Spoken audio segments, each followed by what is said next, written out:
Threaten చేస్తాడు, ఏడుస్తాడు, కానీ he will get what he wants. ఎందుకు ఏంజల్ అన్నానంటే ఏంజల్లా మాట్లాడతాడు. మీ ముందు వచ్చాడు కదా, సో అతను ఇలాగే సార్ ఇలాగే మాట్లాడతాడు. ఏంటి శ్రీ, ఏం లేదు సార్ అని ఒక్కొక్క ముక్క నోటి నుంచి బయట వస్తుందంటే దానికి ముందు ఒక నవ్వు, మధ్యలో ఒక నవ్వు, తర్వాత ఒక నవ్వు. He's the most pleasant, hopeful, sweet human being I ever worked with in my career. And ఇలాంటి ఒక sweet, soft H. Nayar Kuroda ఉన్నాడు.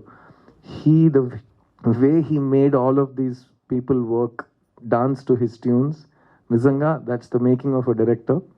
So you only made a few films, Shri, but you have the right mindset of the director.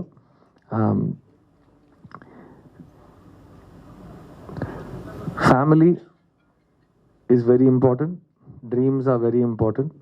Illu konadam, illu kattadam, అందరూ కలిసి అందులో ఆ ఇంట్లో సంతోషంగా ఉండడం, అన్ని different things. I'm like a stage of life, అన్ని డిఫరెంట్ మీనింగ్స్తో ఉంటాయి. So I hope you will come and share those emotions with us. And on 4th of July నేను చెప్పినట్టు మీకు ఆ డాడీని వెళ్ళి హగ్ చేసే మూడ్ వస్తుందనుకుంటున్నాను. ఆ ఎమోషన్ మీరు నేను నిజం చెప్తున్నానా లేదా అనేది థియేటర్కి వచ్చి చూసి చెప్పండి.